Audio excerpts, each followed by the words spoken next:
Welcome to the H.I.T podcast, H.I.T, Human Resources, Insurance, and Technology. I'm your host, Toby Kennedy. As we do every week, we're dropping into your feed with meaningful, bite-sized, digestible, really interesting conversations going on in the space of human resources, insurance, and technology. This week's episode will be no exception. Very excited to get into it. This week's episode is brought to you by Montage Insurance Solutions.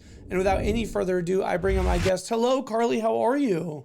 Hey, Toby, I'm great. How are you? I'm good. Thank you for being here. So, Carly, you run a wonderful wellness organization. We're kind of in this little theme of spring and wellness and chatting. And I wanted to bring you on, but before we kind of dive into it too terribly much, give me just a real quick overview. Who's Carly Marino? How do you get in the chair? What's the wellness company? Talk to me a little bit about that.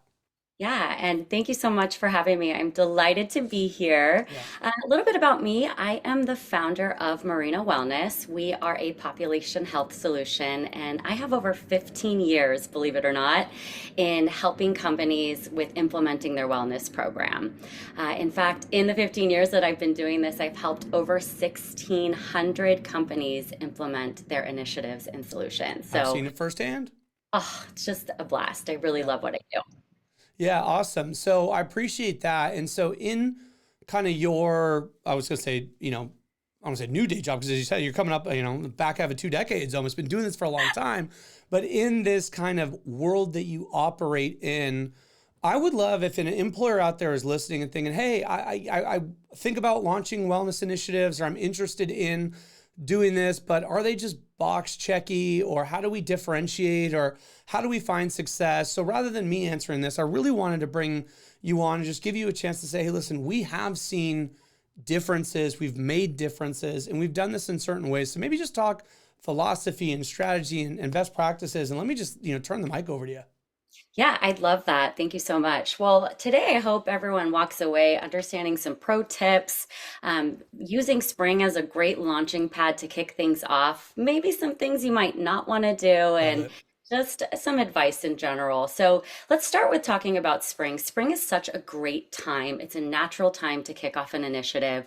We have so many health observances that are relevant. Starting with April is Stress Awareness Month. The month Yeah. of May is Mental Health Awareness. We've got Men's Health in June. There's really just an obvious spot for HR leaders to springboard their program. No pun intended. Yeah, let alone revisiting my my dead New Year's resolutions, but my attempt to get back into swimsuit season, right? We're right in the middle there. Yes, exactly. And I feel you on that totally here. But I think one of the biggest pro tips I can share is that it really starts with employee insights. If you have the time to put together a quick interest survey, or a vendor that can help you with that, it doesn't have to be anything complicated, but using data to make smart decisions on implementing your program is going to be key. The interest survey data paired with claims data and maybe some industry trends is going to put you on a really solid path for a high value, high impact program. Yeah, what do you say to people that say, well, I'm nervous about surveying, or if you do it, make sure you do something on the back end, or kind of those best practices about surveying? Are you kind of saying listen, you can't fumble it, you got to do it right, but you do want to do it? Yeah, I think just surveys and feedback, open feedback, regular feedback is just such an important piece of people leadership, HR leadership, right? So you definitely want to get those actionable insights and then take those insights to do something with it. I think that, most of the insights that we see from interest surveys, from claims data, and from industry trends is that we're definitely trending in the direction of holistic options. So there's not a one size fits all. We hear that all day, every day. However, your population is going to be the best place to go to say, hey, what do you want from your wellness program? What are you interested in? What are some of the common themes that we're seeing? So even if you just get those responses in and you get some of those insights, you can start small and think big. You don't have to roll out anything overwhelming, but you can, start with something little, like a mental health awareness initiative, as an example. I love that. And I just, sometimes I tend to recap things to keep them a little bit linear, even in my own mind. But starting with a well thought out survey, what I like about what you said that I want to make sure is punctuated is I'm not just asking the employees for their feedback, although that's a part of it. I'm also graphing that onto, when applicable and when available, our own claims data. So if we find out that, there's gaps in coverage on, pre-diabetes issues, sort of a thing, that can help inform our decisions in addition to what the employees are saying and kind of doing. So I love that approach. Yeah, and then you can look at industry leaders who might be sharing trending data, and you can start to understand, what do my employees need? That's going to come from the claims data. What do they want, and what's trending? Those Yeah. three things are really powerful insights to guide the direction of the program and what initiatives and what experiences you're going to bring to your employee All population. right, so let's pause there, because so that helps guide us, right? So we put these three things together. We've got our center of what we want to do. Now, as we go forward, what I heard you say was, and maybe putting words in your mouth where I was going to say you don't have to swing for the fences, but you don't need to boil the ocean. You don't need to fill in the bite off more than you can chew analogy here. And you even said something easy like, mental health awareness month, sort of a thing. What are some of the good, winnable, easy on ramps that people can kind of look to start? Yeah, I would say, finding a vendor that has a flexible solution is really helpful. There are so many solutions out there. You can have webinars, you can have mindfulness experiences, yoga classes. Definitely understand that there are holistic options when you're talking about mental health. Mm-hmm. There are things like, cultivating clarity, there's coping mechanism, building resilience. All of these are going to touch various folks in your population. Mm-hmm. But not only the obvious things, think outside of the box. I think when we're thinking about mental health awareness, I think we immediately go into some of the more clinical applications of Mm-hmm. mental health. But if you really roll it back, well-being is about health and happiness. So I like to tell our clients to have a little bit of fun with it. Think about things that might evoke joy within your organization, things that just bring the community together to have a little bit of fun. Mm-hmm. So think outside the box. It might not be a serious mental health application, but it might be something like a healthy waffle bar, or Mm-hmm. trying something new like a sound bath meditation, or giving the gift of rest and relaxation with the tried and true chair massage event as an Yeah. example. Yeah. Yeah. When There's you a lot talked of different ways. earlier inside the box, so I love the outside the box stuff, and I really want to drill down on that. The inside of the box stuff, you talked like, for example, this, that, and third, even resiliency is one that kind of stuck in my mind. Many of those examples almost seem to be like lunch and learn based or webinar based, or how do you kind of find, let's say you have found a good educator or you look to find a good educator. How do you get that content in front of your employees in good ways? What are tips and tricks there? Yeah, so we have seen just here at Marina Wellness just an explosive expansion of demand for holistic health topics. And we're actually getting ready to release a white paper because we've just found that appetite for content has experienced just rapid growth. With the virtual setup of, just like we're talking today via Zoom, you can deliver such an affordable, scalable solution to your employees in a setup just like this. Mm. And again, what we do here at Marina Wellness is we provide vetted industry experts with so much content to choose from, Mm. which makes it really kind of easy and appealing to an HR leader who might be overwhelmed, who might have other priorities, to sort of say, okay, it's Mental Health Awareness Month. I'm looking for something meaningful. I did my survey. I know folks are interested in meditation. I know they're interested in yoga. I know they're interested in a mental health talk. I know we want to have a little bit of fun, but I don't even know where to start. Yes. The right vendor is going to point you in the right direction and do that heavy lifting. So one of my pro tips is, don't try to go at it alone. That's great. You definitely need to find a partner that's going to help make it easy to implement. And some of the ways that you would make that, let's say that HR person is having that exact same cry and those cries are falling on your ears. So you're going to search through maybe a library of videos you have, talk about how we roll that out, maybe talk about an event, like I think you said a sound bath or chair massage day. Yes, exactly. So we have just an array of solutions on-site, virtual, which really helps with HR leaders who are trying to figure out how do I engage my remote population? How do I engage my hybrid populations? Mm. How do I bring everybody in for an on-site experience if we're really driving people back into the office? And our wellness specialists are there to consult and to provide insights to really meaningful programs that meet budgetary constraints, Mhm. that meet bandwidth constraints, and really help soup to nuts roll out the program. Everything from strategic planning to the marketing of the events, the coordination of vetted experts, and to make sure that your day of event is smooth. Yeah. So you mentioned day of events and you also mentioned in person and hybrid. So I imagine if like, there's probably campaigns that go on and ebbs and flows throughout the year. But when we have an event, you guys try to help make sure that we're cognizant about the on-site and the off-site people. What type of engagement does one typically see? What type of engagement would you aim for as a goal, as a BHAG even?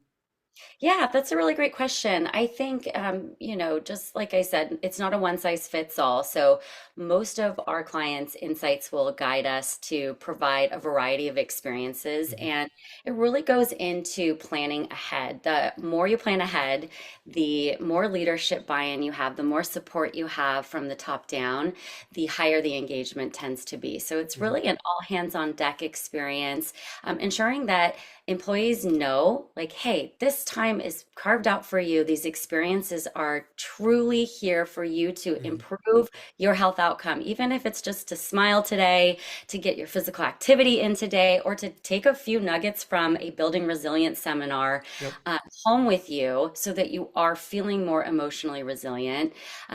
These are here for you. And so there's a lot of things that impact engagement, but I would say by and large, the groups that have the highest engagement have all of those components going into it. And really, the groups that use their kickoff events as a springboard to deepen the impact and to make wellness a regular part of their company culture Mhm. really see more sustained engagement over time. So that's a great comment slash question then, where you talk about companies that do it right, the springboard, the engagement over time. Maybe talk to me about like a really good looking, ideal sort of like year and what it looks like from on-site events, big events, maybe sustained month-long step challenges or whatever. Like literally take me through a sample of like, all right, Toby, if I just had a dream and the companies gave me the keys to the castle and there was no issues involved, here's what I think would be an awesome year for a company to try to aim for. Yeah, so that's a great question. I would say probably one of our most popular programs is our professional plan. This includes two virtual experiences each month that are connected to health observances. Mm, As I sort of laid out with April and May and June, having these national observances, there are multiple observances that yep. you can connect meaning to. Why is it that we're promoting these activities Yeah, it's each like month? Skin Cancer Awareness Month, or it's always something. Yes, There's yes. Yeah. always something going on. So, by having those regular touch points, you're going to naturally cast the largest net on your employee population because not everybody wants to show up to a building resilience seminar, for example. Maybe they're not ready. Not everybody's going to have an appetite for a population specific session on women's health, things like hormone health. Or not everyone's going to be a caregiver. So, they might not be interested in the self care for caregiver Hmm. session. But over the course of the year, if you are providing this amazing content with variety and diversity, you are going to provide this opportunity for every single life to be touched with the program. Yeah. So you couple that with some of the on-site experiences that are popular. In our white paper, we're seeing that 1 in 3 of our groups books a chair massage event each year. Yeah. Those are so popular. They've been popular since I started the Yeah. business 15 years ago. We do it with a ton of our clients as well. I hear you. That's a They're pitch up the middle. That's an easy they're one. so good, Yeah. right? And it's just a fun way to maybe draw people in to the office. Maybe you do some really fun on-site events for your open enrollment period. Open enrollment is such a great time to be talking about well-being and resources available. Maybe that's the time to do a smoothie bar, or have somebody come out to teach about how to make an amazing avocado toast. So Yeah. filling those things I in. love it. So for anyone listening nationally or internationally, if you thought an LA-based wellness consultant was going to make it through 15 minutes without talking about avocado toast, your bingo has just come Wrong. up, right? But quick question though. So as you're talking about two things that I want to kind of see if we can pair together there. You mentioned how, and I completely agree, chair massage therapy, chair massage events are widely popular for obvious reasons. And then you mentioned open enrollment time, right? And how that's the time to explain the health insurance, et cetera. I'm curious your take on, and maybe it's depends or whatever the case is, but your take on when groups do these kind of home run type events like the chair massages, do you like tethering those to open enrollment, or do you want them to have their own day in the sun in the middle of the plan year, or maybe they're linked to us launching this wellness thing in general? Talk to me Yeah. about where you stage these things. Yeah, that's a great question. I would say it They're all all. great. Don't you watch the podcast? Come on. Just Yeah, kidding. it's an amazing podcast. Can't wait to come back. I would Amen. say it's all dependent on budget. I think budget really helps inform how we can maximize the resources available for the program. I would say groups that anybody who tries massage is going to see that engagement is going to be through the roof. You're going to have fully booked events, even with those short format 10, 15-minute Yeah. little relaxation breaks. But we see a broad range of implementation. We have a lot of groups that are on a monthly massage visit. Mm. Some that have more scaled back budgets are on quarterly. And for many, it's just a one-off event. Maybe it's paired with Employee Appreciation Day, Hmm. which we just had back in last week. Yeah. Back in March. Yeah. Right. So there's just like fun, different ways that you can, think about the calendar. And again, the right vendor is going to help you be strategic with your resources. We see budgets all over the place. Yep. And so, I think it's nice to know that there's solutions for everybody that are scalable regardless of your budget. And yeah, I would say don't be afraid to give it a try, see how it goes, and then go from there. Well, I feel like regardless of budget and also regardless of employer makeup, because some people are one single location with this manageable number of about 100 or 200 people, and some of them are 1,500 employees spread across 50 different sites, and some of them have 6 people and they're in, bloody East Lexington type of a thing, and you're just like, how do I get a massage therapist out to these Right. spots? So talk to me maybe like about how do we get creative when we need to. Yeah, that's a great question. Overcoming some of those challenges is something that we help our clients with every day. So, in response to that, we've actually created some new solutions. One is our on demand content library, Mhm. which is really growing in popularity simply because of the scale and the access. And it's such a cost efficient solution. So, something like this provides your employees with accessible, expert led content at their fingertips, allowing them to prioritize well-being in all aspects of their life. 2 minutes, 5 minutes, 10-minute clips on everything from mindfulness, movement, nutrition, financial literacy. And so I think it's again thinking about the solution in a different way. A lot of our clients have multiple vendor pronged approaches because you might want to be tackling education, you might want to be tackling on-site, you might want to be tackling, I've got a global distribution of workforce. So how am I reaching my people that are in London, for example? So something like an on-demand content library is really attractive to an HR professional who needs something that is a light lift with heavy impact. Well, speaking of a light lift, I do try to keep this show to bite-sized, digestible time frame. And so as we come up on kind of the end of us keeping within that promise to the audience, I maybe just want to ask you, bring this home. Any last thoughts, anything we say, Toby, I really appreciate the opportunity to talk. And I've got an extra nugget that we didn't get to yet that I think would be really meaningful for today. Yeah, so I would just say we talk a little bit about just all the groups and competing priorities. So the three things I want to leave you with is engage your leadership. It sets a strong example.